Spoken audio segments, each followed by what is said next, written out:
Good morning and welcome back to our homestead. We're going to show you a method today that we're going to employ to help mitigate water around our greenhouse, because our topsoil here in East Texas is basically sand, and if you don't stop that water from eroding an area, it's going to completely wash it out. Let's go.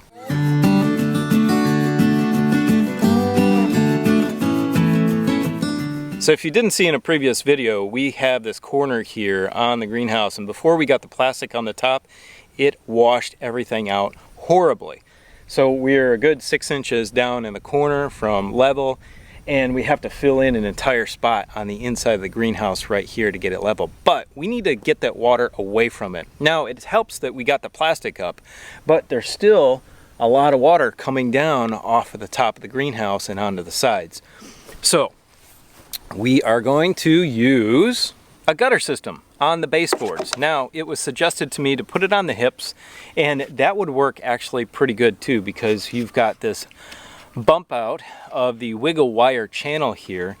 But I'm concerned about getting that water in the proper place after that and through and around our roll-up side here. So I think I'm going to put it down on the baseboard, and we'll show you how to do that today. Now, the gutters that I'm using are just the cheap vinyl ones that you get at Home Depot. So our greenhouse is 40 feet long. We've got 10-foot long gutters, need 4 per side, and all of the connectors, and I'll show you how to put all of those together. And as always, if you're interested, I'll leave links to these in the description below. So for this project, you're going to need a level. Either a regular contractor's level like this, or a line level actually would work pretty good, because I'm going to string some contractor string from one side to the other, and I need on each gutter at least a 1/4 inch of fall. Some say a 1/2 inch of fall, but that's too much. A 1/4 inch of fall is perfect for a gutter that's 10 feet long. So essentially from one side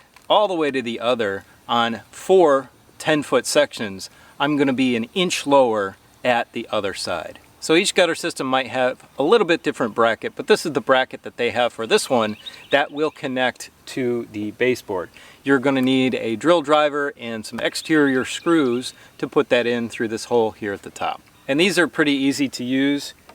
They just slip in. They're formed to just slip in to the gutter just like that.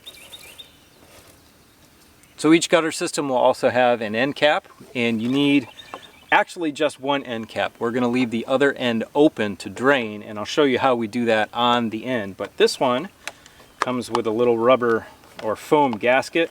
You can use a sealant on this, although it's on the bottom of the greenhouse. I'm not going to worry about it too much.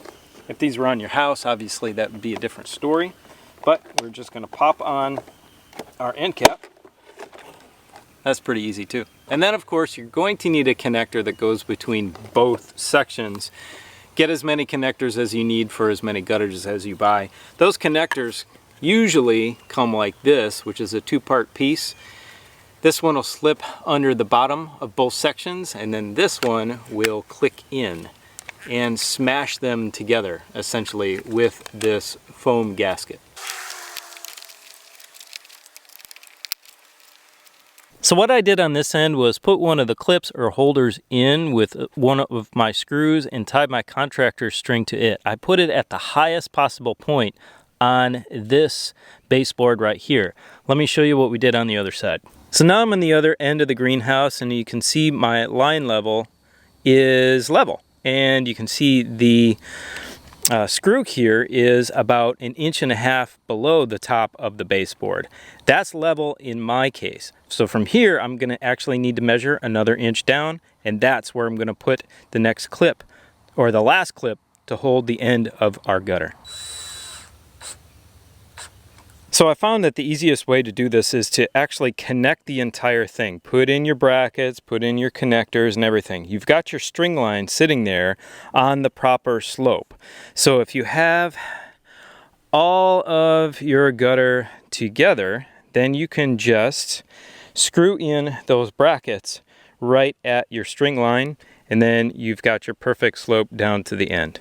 And on the end here, we're just going to divert the water away with one of these water diversion things. I don't even know what they're called exactly. So anyway, put one of these on the end. You're going to leave this end open, and you're good to go, because if you put some sort of, you can't put some sort of downspout on it since it's all the way down on the ground. This isn't a traditional gutter installation since it's all the way down on the ground.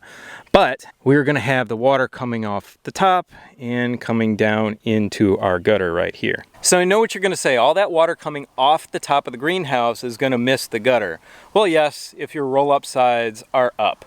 Most of that water will miss that gutter. But before it rains, before you know it's going to rain hard. Light rain is no big deal. But before you know it's going to rain hard, just roll the sides down. You'll be good to go. Now, like I said, our greenhouse is 40 feet long, so we got 4 10-foot sections of gutter. We actually had this sticking out a few inches here so I can catch this this diversion tray right here, or whatever it's called. On the other end, I've got it pulled in just a little bit and adjust it as you need it to get the water where you need it. Now, if you've got a greenhouse that is shorter, or you've got an odd size length of a greenhouse, obviously you're going to need a hacksaw to cut your gutter. Now I'm going to get the top of this gutter set on that string line and screwed in, and then we'll move on to the other side. And after that, I might just hose down the greenhouse to see how it works.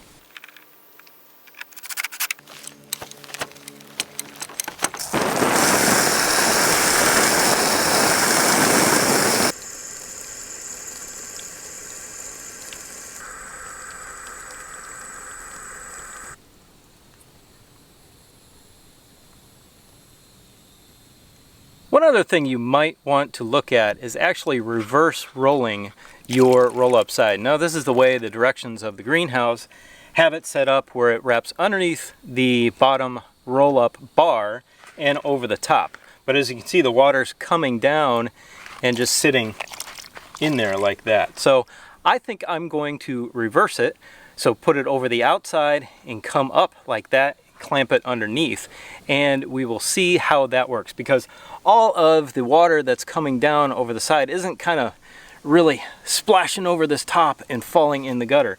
It is running down the plastic, and it's all getting stuck in here, so it's draining into the gutter at these points.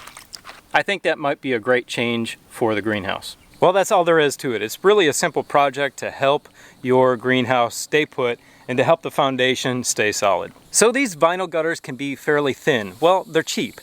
So you might need a few extra brackets per section to be able to hold it up properly. It all depends on what vinyl gutter you find at what store. Now we're gonna go inside and dry off. It's about 100 degrees out here. We hope you have a great day. Check out this video right here, which shows you how we built the greenhouse. Have a great day. We love you. See you later. Bye.